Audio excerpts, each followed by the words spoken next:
اعوذ باللہ نحمده ونصلي على رسوله الكريم اما بعد فاعوذ بالله من الشيطان الرجيم بسم الله الرحمن الرحيم رب اشرح لي صدري ويسر لي امري واحلل عقدة من لساني يفقهوا قولي۔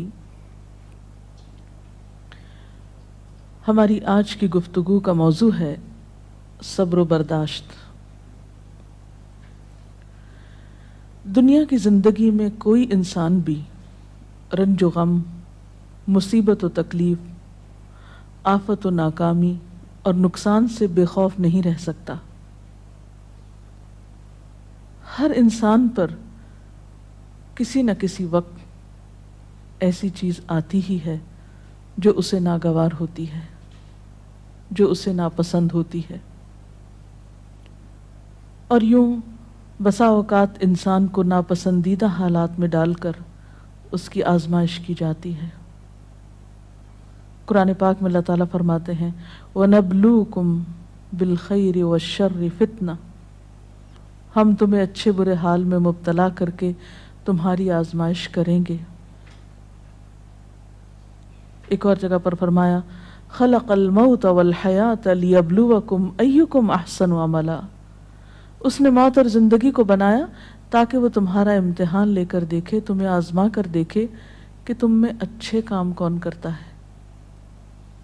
اچھے وقت میں، اچھے حالات میں اچھا بننا، موافق ماحول میں، خوشگوار حالات میں، یہ مشکل نہیں ہوتا، لیکن اس وقت اچھا بن کے دکھانا جب انسان پر ایسے حالات آئیں جو اس کے لیے تکلیف اور پریشانی کا باعث ہوں، اس کی مرضی کے مطابق نہ ہوں۔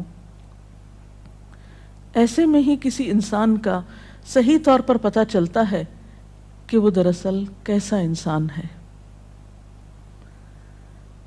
اب جب بھی کوئی مشکل آتی ہے یا مصیبت آتی ہے تو اس وقت انسان کے سامنے دو راستے ہوتے ہیں۔ ایک تو یہ کہ اس مشکل یا مصیبت کا صحیح طور پر مقابلہ کرے، اس میں مثبت رویہ اختیار کرے، صبر سے کام لے، اور دوسرا راستہ یہ کہ انسان اس پر چیخے چلائے، پریشان ہو، حواس کھو بیٹھے، مایوسی کا شکار ہو۔ اب ان دونوں راستوں کو دیکھ کر آپ خود فیصلہ کر سکتے ہیں کہ کون سا راستہ آپ کے حق میں زیادہ مفید ہو سکتا ہے۔ کسی بھی آنے والی مشکل یا آزمائش کو اگر انسان رب کا فیصلہ سمجھ کر قبول کر لیتا ہے تو اس صورت میں انسان کے اندر صبر آ جاتا ہے، اور اگر انسان مایوس ہوتا ہے، اس فیصلے کو قبول نہیں کرتا، اللہ سے ناراض ہوتا ہے، تو حاصل کچھ بھی نہیں ہوتا، اس اجر کو بھی چھوڑ بیٹھتا ہے جو صبر کی صورت میں اسے اس مصیبت پر مل سکتا تھا، اس سے بھی ہاتھ دھو بیٹھتا ہے، اور دوسری طرف مسئلہ حل بھی نہیں ہوتا۔ اس کے برعکس جو لوگ مصیبت پر صبر کرتے ہیں ان کے بارے میں قرآن پاک میں آتا ہے وَبَشِّرِ الصَّابِرِينَ الَّذِينَ إِذَا أَصَابَتْهُمْ مُصِيبَةٌ قَالُوا إِنَّا لِلَّهِ وَإِنَّا إِلَيْهِ رَاجِعُونَ أُولَئِكَ عَلَيْهِمْ صَلَوَاتٌ مِّن رَّبِّهِمْ وَرَحْمَةٌ وَأُولَئِكَ هُمُ الْمُهْتَدُونَ، اور خوشخبری ان لوگوں کو دیجیے جو مصیبت پر صبر کرتے ہیں اور کہتے ہیں کہ ہم اللہ کے ہیں اور اللہ ہی کی طرف ہمیں واپس جانا ہے۔ ان لوگوں پر ان کے رب کی طرف سے بڑی عنایات ہوں گی اور اس کی رحمت ہوگی، اور ایسے ہی لوگ راہ ہدایت پر ہوتے ہیں۔ گویا مصیبت کے وقت صبر کرنے والا اللہ تعالیٰ کی خاص رحمت اور عنایت کا مستحق ہو جاتا ہے۔ یہاں ایک سوال یہ پیدا ہوتا ہے کہ اگر انسان اللہ تعالیٰ کا محبوب ہے اور اللہ تعالیٰ اپنے بندوں سے پیار کرتا ہے تو پھر انہیں مشکل میں کیوں ڈالتا ہے، ان کا امتحان کیوں لیتا ہے؟ تو بات یہ ہے کہ دنیا میں بھی امتحان کے بغیر انسان کی اصل قدر و قیمت سامنے نہیں آتی۔ مثلاً ایک ماں اپنے بچے سے پیار کرتی ہے لیکن اس کو اسکول بھیجتی ہے، جب امتحان کا وقت آتا ہے تو گھر نہیں بٹھا لیتی، امتحان کے لیے بھیجتی ہے تیار کر کے، اور امتحان سے جب بچہ گزرتا ہے تو ہی وہ پہچانتا ہے کہ اب وہ کس قابل ہے۔ کامیابی امتحان کے بعد ہی آتی، بغیر امتحان کے تو کامیابی کا تصور ہی نہیں۔ اسی طرح ہم دیکھتے ہیں کہ دنیا کی تاریخ میں جس طرح کے بھی لوگ آئے، خواہ وہ نیک آئے یا بد آئے، اچھے یا برے، انبیاء اور صالحین تھے یا فاسقین و فجار تھے، آزمائشیں ہر ایک کی زندگی میں آئیں۔ اس دنیا میں سب کو امتحانوں سے گزرنا پڑا۔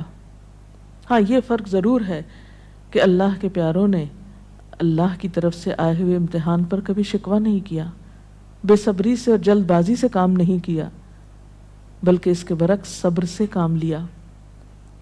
نبی صلی اللہ علیہ وسلم نے فرمایا کہ اذا احب اللہ قوما، جب اللہ کسی قوم سے، کسی گروہ سے محبت کرتا ہے، ابتلاہم، تو ان کو آزما لیتا ہے۔ گویا آزمائش اللہ کی طرف سے کسی ناراضگی کی علامت ہی نہیں، بلکہ بسا اوقات وہ اس کی محبت کی علامت ہوتی ہے۔ پھر فرمایا کہ جو شخص اس پہ راضی ہو جاتا ہے اللہ اس کے لیے راضی ہو جاتا ہے، اور جو ناراض ہوتا ہے اللہ تعالیٰ اس سے ناراض ہو جاتا ہے۔ لیکن وہ لوگ جو کسی بھی دکھ، تکلیف اور آزمائش کے وقت صبر کرتے ہیں تو ان کے بارے میں خوشخبریاں بھی ہیں۔ ایک جگہ پر آتا ہے ان اللہ مع الصابرین، اللہ صبر کرنے والوں کے ساتھ ہے۔ وبشر الصابرین، صبر کرنے والوں کو بشارت دے دو۔ اور قیامت کے دن تو صبر کرنے والوں کا اجر بے پناہ ہے۔ حدیث میں آتا ہے قیامت کے روز دنیا میں عافیت سے رہنے والے جب آزمائش میں مبتلا لوگوں کے اجر کو دیکھیں گے، یعنی قیامت کے دن جو ان کو اجر ملے گا اس کو دیکھیں گے تو تمنا کریں گے کہ اے کاش دنیا میں ہماری جلد کینچیوں سے کاٹ دی جاتی اور ہم بھی صبر کرتے اور آج ہمیں بھی اتنا بڑا اجر ملتا۔ اور اس کے علاوہ جو بھی مصیبت، تکلیف، حتیٰ کہ کانٹا بھی چبھتا ہے بندہ مومن کو تو اللہ تعالیٰ اس کے بدلے میں بھی انسان کے گناہ معاف کرتا رہتا ہے۔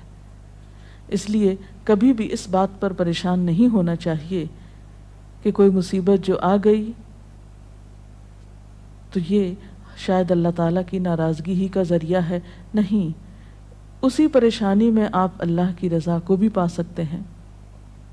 نبی صلی اللہ علیہ وسلم نے فرمایا جس مسلمان کو کوئی قلبی اذیت، جسمانی تکلیف، بیماری، رنج، دکھ، غم، کچھ بھی جو پہنچتا ہے، حتیٰ کہ اگر اسے کانٹا بھی چبھ جاتا ہے اور وہ اس پہ صبر کرتا ہے تو اللہ تعالیٰ اس کے بدلے اس کے گناہوں کو معاف کر دیتا ہے۔ اس لیے تکلیف مانگنی تو نہیں چاہیے، عافیت کی دعا پسندیدہ ترین دعاؤں میں سے ہے، لیکن اگر تکلیف آ جائے تو اس پر واویلا نہیں کرنا چاہیے، اس کو اللہ کا فیصلہ سمجھ کر قبول کر لینا چاہیے اور اس وقت صبر سے کام لینا چاہیے۔ اب سوال یہ پیدا ہوتا ہے کہ صبر کیا کیسے جائے؟ تو اس کے لیے شعوری کوشش کی ضرورت ہوتی ہے۔ حدیث پاک میں آتا ہے من یتصبر یصبرہ اللہ، جو صبر کرے گا اس کو اللہ صبر دے دے گا۔ تو گویا سب سے پہلے نیت اور ارادے کی ضرورت ہے، اللہ کے فیصلے کو قبول کرنا، ایکسپٹ کر لینا کہ جو ہونا تھا ہو گیا، آپ اسے تبدیل نہیں اب کر سکتے۔ مثلا کوئی شخص فوت ہو گیا، آپ اس کو دنیا میں لا تو نہیں سکتے، اب کیا اللہ کے فیصلے کو قبول کر لیجئے اور اس طرح بہیو کیجئے کہ اللہ راضی ہو جائے کہ ہاں اس میرے بندے نے میری بات کو قبول کر لیا، اس کا برا نہیں مانا۔ پھر اسی طرح انسان اپنے رب کی طرف سے ملنے والی نعمتوں کو اس موقع پہ یاد کرے۔ جب ایک چیز جاتی ہے تو بہت سی ہمارے پاس بھی تو ہوتی ہیں، عموماً ہم اس کے پیچھے تو بہت روتے ہیں جو چلی جاتی ہے، اور جو نعمتیں ابھی ہمارے ہاتھ میں ہیں، ابھی ہمارے پاس ہیں، ان پر ہماری توجہ ہی نہیں جاتی۔ مثلا خدا نخواستہ بچوں میں سے اگر ایک فوت ہو گیا تو باقی تو ہیں۔ اگر خدا نہ خواستہ اولاد نہیں تو والدین تو ہیں، وہ نہیں بہن بھائی تو ہیں، صحت سلامتی عطا کی ہے، ساری نعمتیں اگر انسان ان کا احساس کرتا رہے، ان کا ذکر کرتا رہے، ان کو تسلیم کرتا رہے، تو انسان کے اندر صبر و رضا کی کیفیت پیدا ہوتی ہے۔ اور پھر اگر پھر بھی دل میں صبر نہ آئے تو ان لوگوں کے حالات پر نظر ڈالی جائے جو ہم سے زیادہ مصیبتوں کا شکار ہیں۔ اگر ہم کسی ایک بیماری میں خدا نخواستہ مبتلا ہیں تو ان لوگوں کو جا کر ہسپتالوں میں دیکھیے جو ایک وقت میں کئی ایک بیماریوں میں مبتلا ہیں۔ تو ہمیشہ تکلیف میں اپنے سے بڑی تکلیف والے پہ نظر ڈالیں گے تو اپنی بھول جائیں گے۔ اور اس کے ساتھ ساتھ یہ ہے کہ انسان کو دعا بھی کرتے رہنا چاہیے۔ قرآن پاک میں بھی ایسی دعائیں ملتی ہیں جیسے ربنا افرغ علینا صبرا وتوفنا مسلمین، ربنا افرغ علینا صبرا وثبت اقدامنا، ان دعاؤں کو بھی پڑھنا چاہیے۔ اسی طرح حضرت ابن عباس کا بیان ہے کہ نبی صلی اللہ علیہ وسلم جب کسی رنج و غم میں مبتلا ہوتے تو یہ دعا کیا کرتے تھے، لا الہ الا اللہ رب العرش العظیم، لا الہ الا اللہ رب السماوات و رب الارض و رب العرش الکریم۔ تو اللہ کا ذکر، اس کی دی ہوئی نعمتوں کا شکر انسان کے لیے صبر کے معاملے کو آسان کر دیتا ہے۔ اور حقیقت یہ ہے کہ صبر سے بڑھ کر کوئی چیز نہیں جو انسان کے لیے اتنی فائدہ مند ہو، جیسا کہ ایک بخاری کی حدیث میں آتا ہے، ما اعطی احد عطاء ما اعطی احد عطاء خیرا واوسع من الصبر۔ صبر کی توفیق سے بڑھ کر سمجھ لو کہ بہتر اور عمدہ نعمت کسی اور کو نہیں ملی۔ یعنی جس کو صبر کرنے کی توفیق ہو گئی، ہمت ہو گئی، تو سمجھ لیجئے کہ اس کو سب سے بڑھ کر نعمت مل گئی۔ یہ توفیق رب کی نعمتوں میں سے ایک بڑی نعمت ہے۔ اور ایک اور روایت میں تو صبر کو آدھا ایمان کہا گیا، صبر نصف الایمان۔ اور مومن کا حال کچھ یوں بتایا گیا، یعنی مومن کی شان، آپ صلی اللہ علیہ وسلم نے فرمایا کہ مومن کی شان بھی عجیب ہے، اور یہ شان مومن کے سوا کسی اور کو نصیب نہیں ہوتی۔ ان اصابتہ سراء شکر فکان خیر لہ وان اصابتہ ضراء صبر فکان خیر لہ، کہ اگر اسے راحت اور خوشی ہوتی ہے تو وہ شکر کرتا ہے، اس طرح اپنی نیکی کو بڑھا لیتا ہے، اور اگر اسے کوئی تکلیف پہنچتی ہے تو صبر کرتا ہے، اور اس سے وہ اپنے درجے بڑھا لیتا ہے۔ تو گویا صبر ہر حال میں انسان کے لیے فائدہ مند ہے اور انسان کے درجات کو بڑھانے کا ذریعہ ہے۔ اس کے برعکس بے صبری انسان کے لیے کسی طور پر بھی فائدہ مند نہیں۔ بے صبری سے کوئی کام نہیں بنتا، بے صبری سے کوئی بھی نتیجہ نہیں نکلتا، آپ تقدیر کے کسی فیصلے کو پلٹا نہیں سکتے۔ اس لیے صبر کرنا فائدہ مند ہے۔ اللہ تعالیٰ سے اس کی توفیق مانگنی چاہیے۔ اللہ تعالیٰ ہم سب کو اپنی عافیت میں رکھے، اور اگر اس کے فیصلے سے کوئی آزمائش زندگی میں آئی ہوئی ہے تو اس پر صبر کے ساتھ اللہ سے رجوع کرنے کی توفیق ملتی رہے۔ اس سلسلے میں اگر کوئی سوال ہو آپ کے ذہن میں۔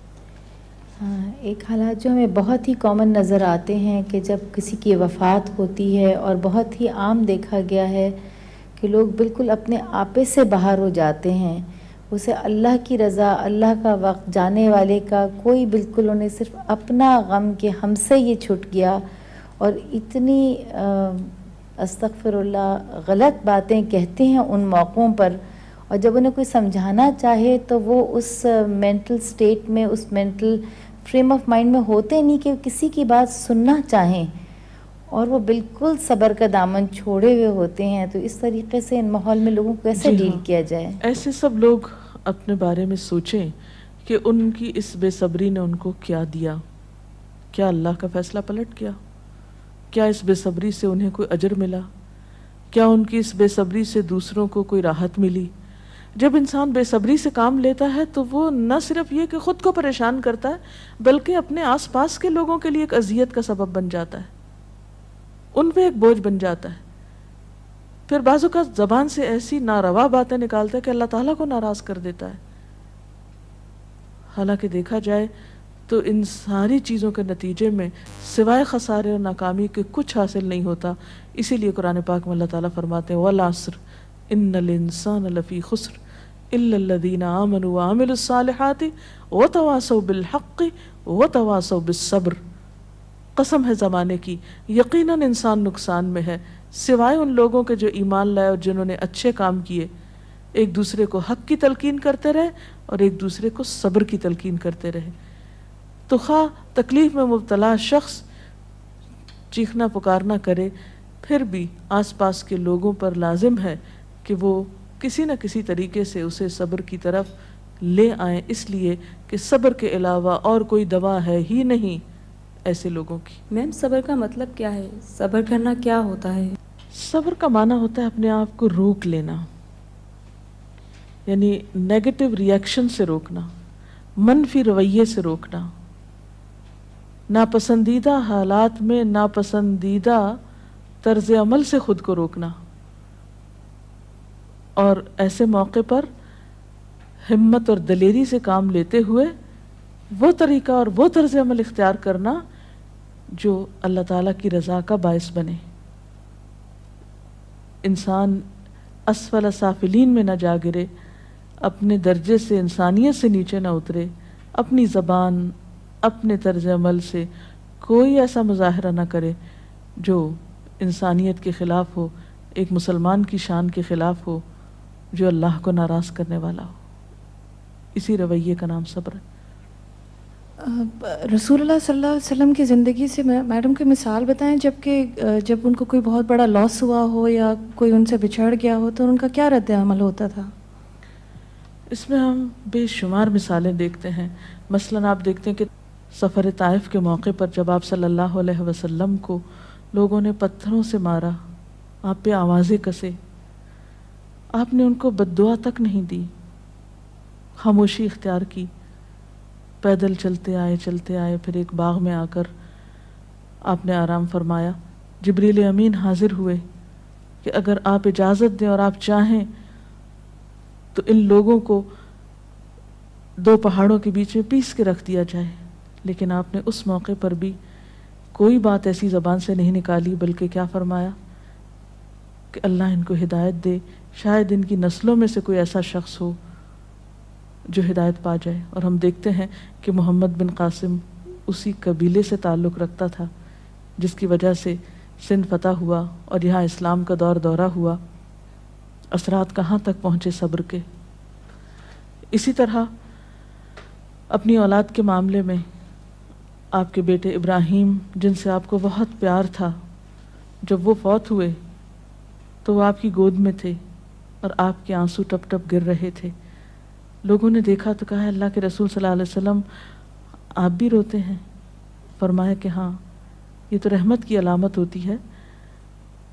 آنکھ آنسو بہاتی ہے، دل غمگین ہوتا ہے، لیکن زبان سے وہی نکلے گا جو اللہ کی رضا ہوگی، یعنی زبان سے کوئی ناپسندیدہ بات نہیں نکلے گی. اسی طرح جنگ احد کے موقع پر جب آپ کا دانت شہید کر دیا گیا، اس موقع پر بھی آپ نے کس طرح صبر و رضا سے کام لیا.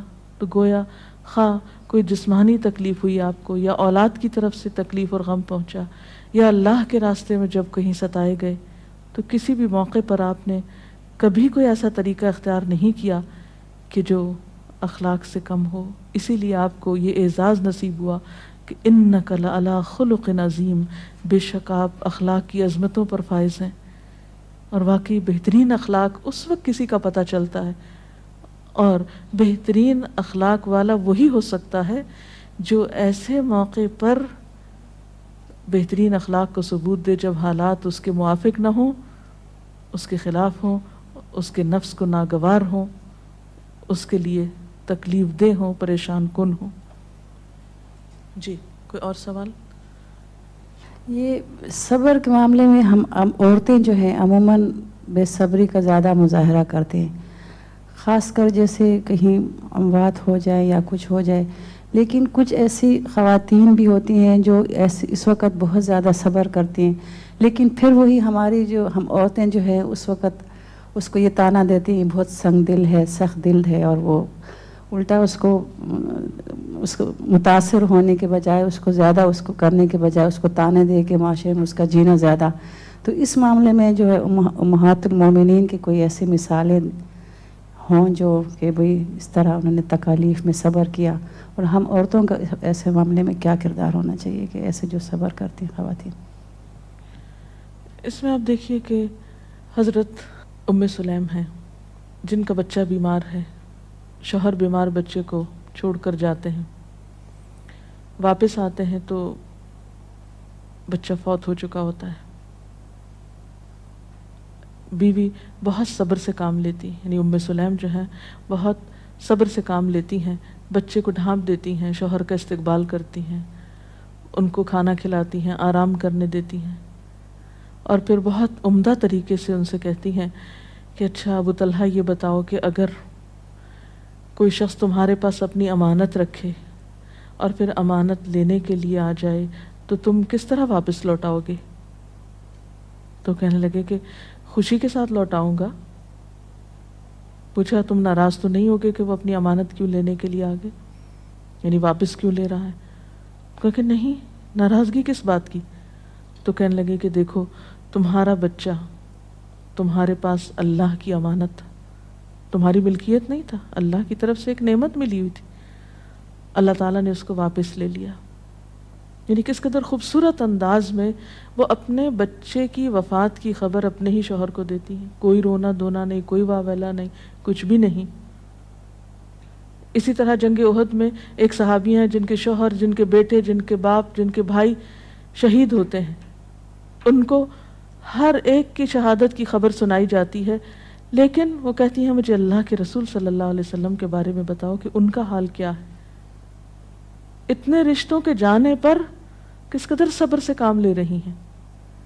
ایک نہیں بے شمار مثالیں ایسی ہیں، اور اسلام تربیت بھی ایسے ہی کرتا ہے انسان کی. عرب کی ایک مشہور شاعرہ ہیں مرثیہ نگار. دور جاہلیت میں ان کا بھائی صخر فوت ہو گیا، بھائی سے بہت محبت تھی. اس کے فوت ہونے پر بہت دردناک مرثیہ لکھا. کہتی ہیں کہ عینی جودا ولا تجمدا الا تبکیانی لصخر الندی، اے میری دونوں آنکھوں بس بہتی ہی رہو، کیا تم صخر بھائی کا نام تھا، صخر کے لیے روگی نہیں جو بہت ہی سخی تھا، خود بھی روتی تھی اوروں کو بھی رلاتی تھی. اور اس کے ساتھ ہی یہ کہ سیاہ رنگ کی کہتے ہیں کہ اس نے چولی پہن رکھی تھی کہ مرتے دم تک نہیں اتاروں گی، یعنی ہر وقت ایک غم کا سمبل بنی ہوئی تھی. جب اسلام لائیں، ایمان لائیں، تو اس کے بعد ایک جنگ میں ان کے 4 بیٹے اکٹھے شہید ہوئے اور ایک آنسو نہیں بہایا. انتہائی صبر کا مظاہرہ کیا. وہ خاتون جو دور جاہلیت میں ایک بھائی کی وفات پر مسلسل روتی تھی، ایمان لانے کے بعد اس پر بھی صبر آ گیا اور اپنے بیٹوں کی شہادت پر اللہ کا شکر ادا کیا. اور صخر کے لیے پھر جب کبھی روتی تھی تو کہتی پہلے تو میں اس کی موت پہ روتی تھی، اب اس بات پہ روتی ہوں کہ وہ حالت کفر میں فوت ہو گیا، اس کی آخرت کا کیا ہوگا. تو جس شخص کو غم آخرت لگ جائے وہ دنیا کے غم بھول جایا کرتا ہے. اور یہ ایمان ہی ہے سچا ایمان جو انسانوں کو اندر باہر سے بدلتا ہے. اللہ تعالی ہمیں بھی بہترین مومن بنائے. اس کے ساتھ ہی آج کا پروگرام ختم ہوتا ہے. اجازت چاہتے ہیں. السلام علیکم ورحمۃ اللہ وبرکاتہ. سبحانک اللہم وبحمدک، نشہد ان لا الہ الا انت، نستغفرک ونتوب الیک. اللہ اکبر اللہ اکبر، لا الہ الا اللہ واللہ اکبر، اللہ اکبر وللہ الحمد.